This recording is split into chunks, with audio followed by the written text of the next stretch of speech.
One, two, three. One, two, three. Okay. Hello everybody, this is Dino GTO, and this is going to be a very quick video, just giving you a few tips and tricks for how to play on the test server. And some of these tricks might be pretty helpful for dealing with some things on the live server, particularly when it comes to dealing with crew skills and things like that there, but I'll get that in a second. But yeah, if you've never played on the test server before, it's basically it takes your live server account, transfers it to a testing variant of it, and then allows you to use the massive amount of free XP and the massive amount of credits that they give you free to just kind of do whatever you like, providing you're testing their new features and their new changes, their updates and stuff like that there. So honestly, the way I used to use these back in the day was I used them to basically just check what tanks I wanted to go for and what lines. So yeah, that was the majority of the reason why I used to go on test servers, and mainly just to test out the tier 10 tanks, tier 9 and 10 tanks, and just see how they play, and decide whether or not I want to go for them or not, which is a pretty important thing. Like you want a decent tier 9 or 10, you want to make sure that it fits your playstyle, and yeah, it's a really useful thing to check beforehand. So you may want to, like, say if you want a bat chat, then you probably want to go do that, unlock the bat chat, unlock Top Gun, and then play a few rounds in it to just test it out and see how it plays.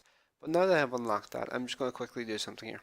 Now, on this server, you're given 20,000 gold, I believe it is, for free for just logging into the test server. This does not transfer the live server. This is test server only, so this does not mean you're going to suddenly have 8,000 or like 20,000 gold on the live server. So be aware that it's just for testing out certain premiums and stuff like that there, or in this case, using it for crews. Now, I'm just going to buy the bat chat. I'm going to display it in the garage. Just thinking of it there, probably could have picked a better tank considering this thing's still SD, but whatever. Let's see. I'll mount the Top Gun. I'm going to mount all the equipment just here quickly. Code optics. But yeah, what I'm basically going to do here is basically make use of all of the gigantic amount of free XP they give you.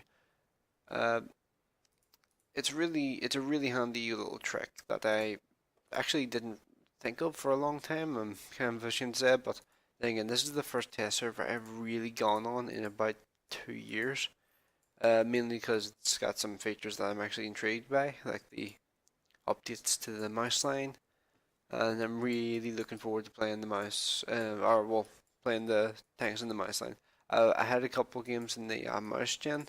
The mouse gen, it seems like such a good little tank. Well, not little, but yeah, it seems like it could be a lot of fun. It looks, also it looks awesome. I mean, look at the thing; it's epic looking. Thinking about that actually, I'm going to quickly just change that to tier 9 and 10. Okay, so let's go back to the bat chat. Now, you may be wondering, what am I actually doing here? What am I going to show you? Okay, remember I mentioned the crew earlier on? You know where they give you a gigantic amount of free XP? You can use that there to level up your crew. You can see I clicked on Brothers in Arms there, and right now it has a 0% training on it, so you may be wondering how the hell to get it up. Well, simple as that. I've now got 100% Brothers in Arms on the Commander, and I can now do it for the Gunner.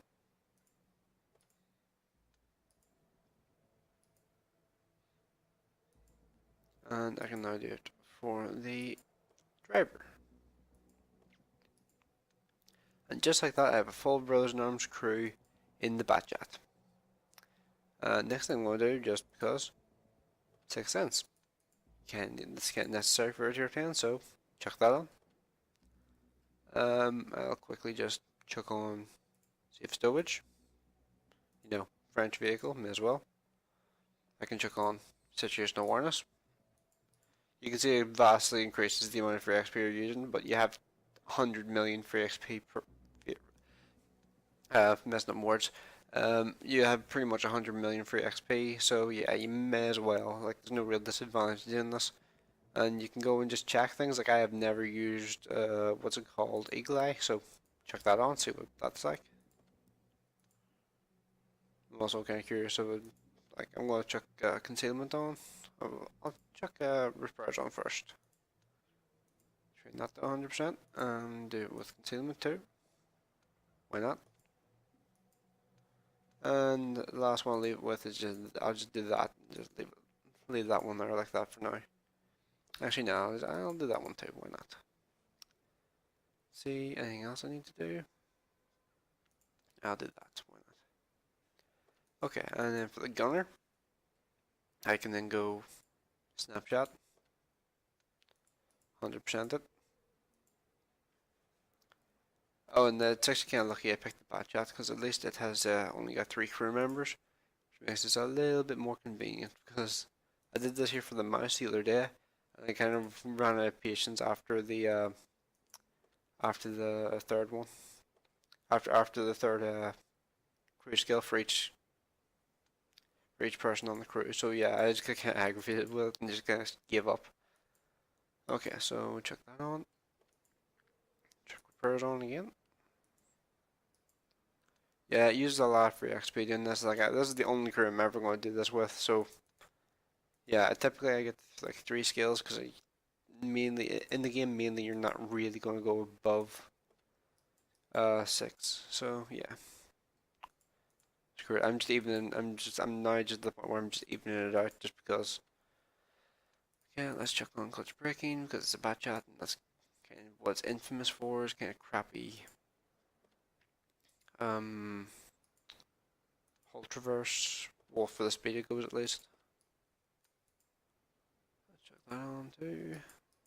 But yeah, you can see how this is really useful. It allows you to basically just test out different skills and see whether or not you like them or not. Like, I've never used Eagle Eye in my life, and I'm actually going to actually try it for the first time just to see what it does. I believe you hover over an enemy vehicle for a while, and it will eventually tell you what modules are damaged on that vehicle. So yeah, let's just chuck the same on.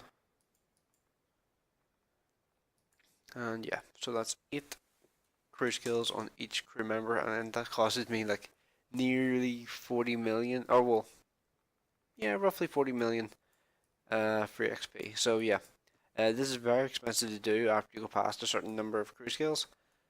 But yeah, as you can see, I did it for the mouse.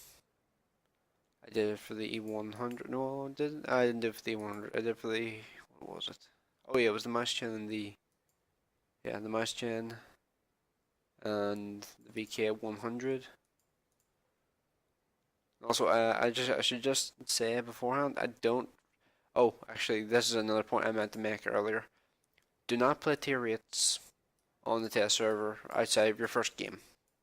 Your first game is the only game you're going to get, as far as I can remember, that will be top tier. After that, you're just going to get shit on. I'm just telling you that right now. You're just going to get shit on by tier 10s and tier 10s and tier 10s. It's not a good idea to try and play a tier 8 on the test server because everybody plays tier 10s. Tier 9s you can somewhat get away with because they can handle tier 10s to an extent. And yeah, for the most part, I would recommend try not to play anything below tier 9 or 10 because you're just going to get screwed with the matchmaking. Because everybody's playing such high tier vehicles, the game can't really compensate for it. So, or the matchmaker can't really compensate for it. So yeah. Let's see. There's something else I meant to say. Oh yeah, a couple of other little things to expect in games. Expect to be team killed because that's just something that happens on the test server, and don't get frustrated by it because it it just happens. That's just something that just happens on the test server that you can't do anything about. It's always happened, always will happen, as far as I'm concerned, because just people. That's just the way people play on the test server, Um, if you want to get a realistic opinion of a vehicle, like if you're playing the mouse gen, for example, don't just go into a game with full APCR, because you're giving yourself a completely unrealistic idea of how good the tank is. And if you go and play it in the live server, you're not going to be able to run 44 rounds of APCR rounds in 6 HE. No way you're going to be able to afford that. At least if you're not, well, unless you have like 360 days of premium account and somehow you can afford it by doing that there and you never lose money on a game or something like that there, or you have like 4 premium tanks to make up the cost. But yeah, you're never going to run a full premium loadout on most tanks. Unless it's a really awful tank and it needs all the help we can get. RLV39. um, so yeah. What was the other thing? I've got a wee list on my phone here. I'm just kind of reading it off. I had this idea earlier on today, and unfortunately it was on the train, so I kind of forgot about it until just here now. So yeah.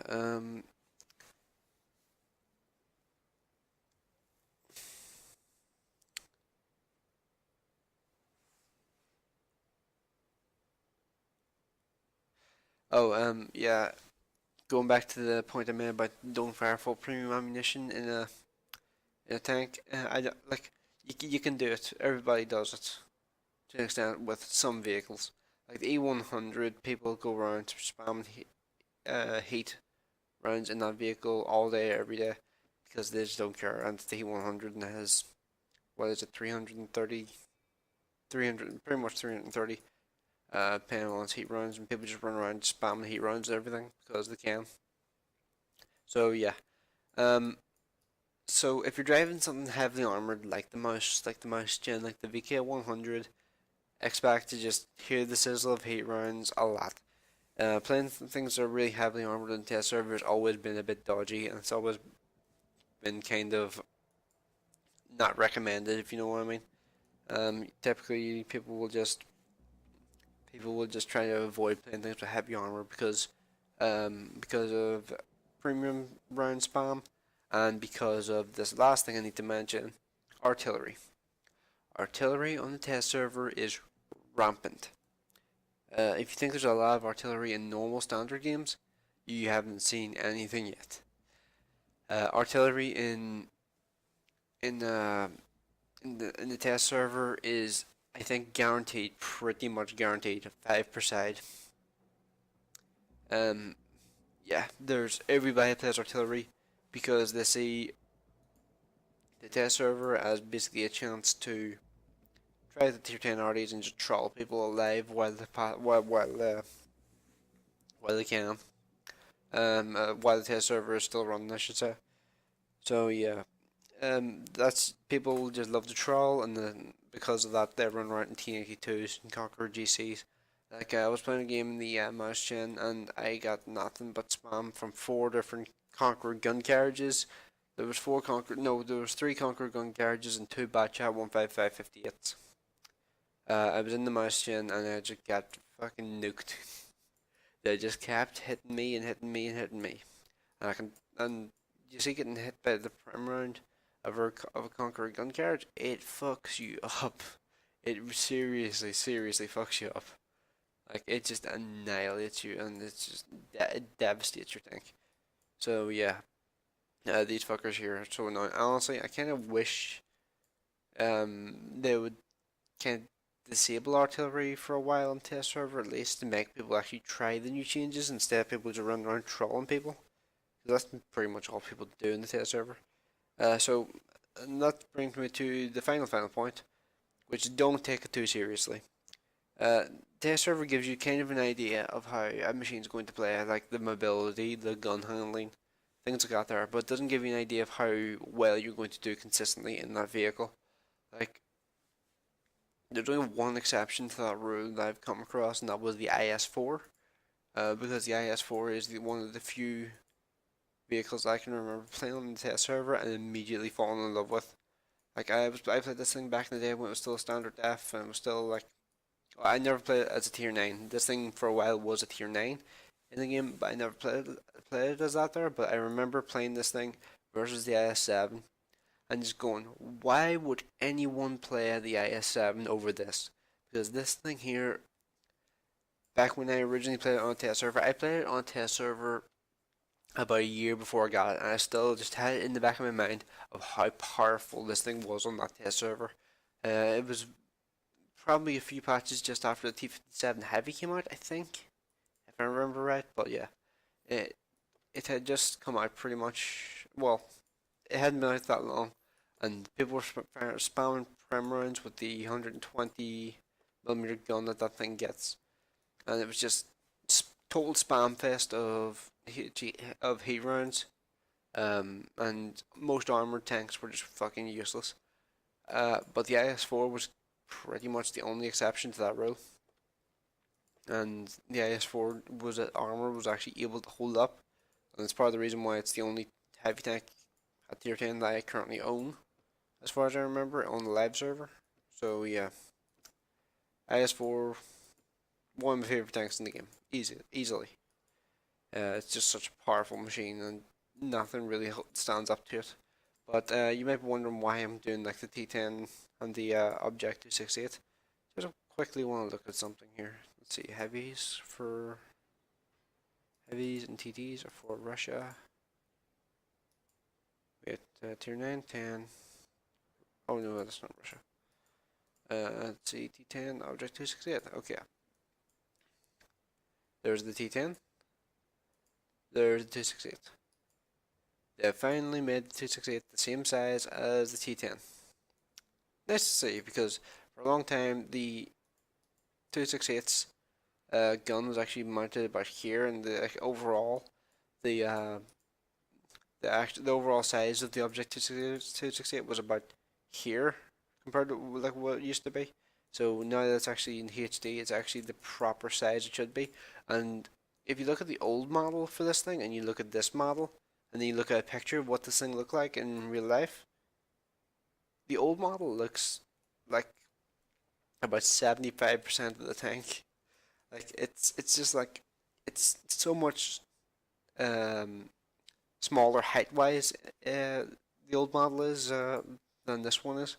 Like this is actually what the machine looked like in real life, whereas the old SD model for it, it was about 75% as big as it is now. This is actually the proper size for this vehicle, and yeah, it just kind of amazed me that for how many years has this thing been in the game, and it's been sitting there with a completely inaccurate model as far as most people are concerned. Like if you look at it, it's night and day. Like 260 is massive in real life, and then in the game for a long time it was like not that much taller than a T54. So yeah, nice to see that they finally addressed that and they finally put it in HD with the HD model. And the Object 140 actually doesn't look too bad in HD. Still not a fan of the tank. I didn't like playing it that much, but looks pretty good in HD, and I expect to see a lot of these things around. Although in this ring, there was some speculation for a while that this was actually going to be removed as a weak point on the roof of the Object 140. Thankfully, they came to this. Like I'm not sure if it was something they were considering doing, but thankfully they didn't do that, because if you're familiar with this game, like cupolas are not something you can reliably hit. So you need as much of a zone to like hit and potentially do damage on these vehicles here in particular as you can possibly get, because one, if you hit anywhere in this general area here where the hand is right now, you're going to bounce 90% of the time. Like that's just the way it is with these Russian frying pan turrets. But yeah, this area here, it's like 30 millimeters thick, so pretty much every tier 9 and 10 can deal with this thing's turret roof. And yeah, it needs that area because it's the best all rounder of the Russian mediums in the game. Like it's not got the DPM of the 430, but it's got the mobility.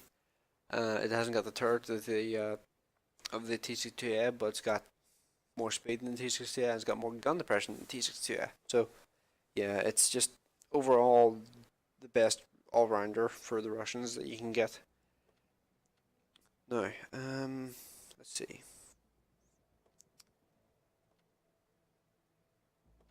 Okay, that's all of the notes I have down here. So yeah, all I can really do is tell you to just if you can download a test server and you want to try a tier 10 tank of some sort, now is a good time to do it. Now you're going to get a feel for how the mobility, as an example, feels on that vehicle and how well it handles in terms of going around shooting stuff and like the character. Like I would typically like why I went nuts with the Batchat crew and just made them like totally OP. And what the hell does this mean?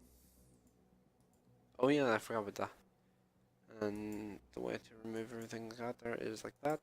But why I went mental with the Batchat crew and just made them totally OP. I don't recommend doing that. I recommend putting some crew skills on and mainly just try and keep what kind of crew you would expect to have in your tier 10 in the tier 10 vehicle you're going for if you were to go for it, if that makes sense. So by the time you've gotten to tier 10, you're typically going to have um three skills. So they won't be fully unlocked, but you'll be most of the way to your full skill, kind of like this. Like this is what my crew looked like. um I was at like 20 or 30% on the E50 third skill when you drop my phone on the floor. Um, when I unlocked the E50M, and well, maybe at 20 or 30, maybe it was like 40 or 50. I can't remember. It was a while ago I got this thing. But yeah, yeah, I think that's pretty much everything I said. I have to say. But yeah, just try and make it everything as realistic as possible. Just know that it's not going to be realistic in terms of the vehicles you're facing and stuff like that. It's going to be it can be very difficult to play on the test server sometimes because it's frustrating because of artillery, because of premium ammo spam, because of just a variety of things, and also team killing. I forgot to mention that. Yeah, it can be massively frustrating to play on the test server, but it's a good way to just get some like testing done for yourself. Yes, you're helping Wargaming by giving them some data as well as helping yourself. So yeah, it's kind of a two-way street. Two-way street. You can help them, and or you can help yourself, but by helping yourself, you're helping them. It's kind of interesting how it works, and meant wondering how the heck are we helping them. They're able to gather the data from the test server and just see how well things are performing and make changes accordingly. And the Russian community and all will make posts on forums like detailing different um, changes that they reckon need to be made. But yeah, this vehicle here I've just been kind of looking at.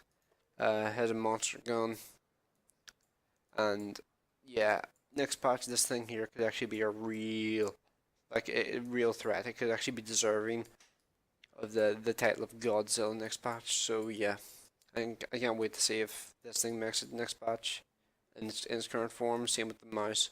The mouse's reload it's 6.06 rounds per minute with a Brothers in Arms crew, rammer events, and uh, what's called vertical stabilizer. So yeah, this thing here next patch could be pretty damn powerful. Still gonna be slow as hell and still gonna turn like nothing. Like it barely turns. It barely turns in the first place. But yeah, I think this thing here could be really interesting next patch. Just gonna quickly do that and just kind of look. What's the reload now? The reload is now 9.5 seconds. Holy crap! This thing's reload's insane. Like having a 490 alpha gun with a 9.5 second reload when you're using chocolate and you're using vents and you're using Brothers in Arms. That's insane. That's incredible. And I think it needed it because when I was playing this thing on the live server, it had like a 12.4 second reload or some shit. And it was just abysmal. It was no fun at all. You had such a long reload, and for a long time you had a 2.7 second aim time, and that was horrific. That was so painful because you had to just sit and stare at something for a full 2 seconds at least if you wanted your shot to go anywhere near the target, and then you had to sit and just let them shoot you in the front of the turret because that's where everybody shoots you in the mouse. And yeah, it was just painful. It was so annoying. But yeah, I believe that's pretty much everything I need to talk about. Um, and those were pretty much all my tips on how to just play in the test server. Essentially, to sum it up, don't take it too seriously. Try and give yourself realistic expectations of the vehicles you're going for, and yeah, just find out what kind of vehicle you think you should go for, and just try and get some experience in it before you actually get it on the live server. Like, there's no point in going for a 263 and then to going like the way I was told to think about this here. Whenever I was starting out and whenever I was first playing the test server, was there's no point in going for a 268, going down 268 line if you go on the test server and then find out you like 263 way more than 268. Unless the object 704 is your end goal for the for the 268 line. Like, that was the case for me. Like, after the 704, and I was pretty much done with the line because I didn't really give a shit about getting 268. Um, so yeah, it's all about personal preference. So yeah, just do a lot of testing. Just get your opinions of the vehicles, and then decide which ones you want to go for first, and in what order you want to go for them. So yeah, I think I've rambled on long enough. I can't really think of anything else I really need to say. So yeah, thanks for watching. This has been my tips and tricks to the test server. Tips mainly things like avoid team killers, um, give yourself realistic expectations of the vehicles you're playing, and also the tricks were things like the crew skill thing. Like, this crew was a 100% standard crew, and I put them up to this here just by doing some fiddly clicking and stuff. So yeah.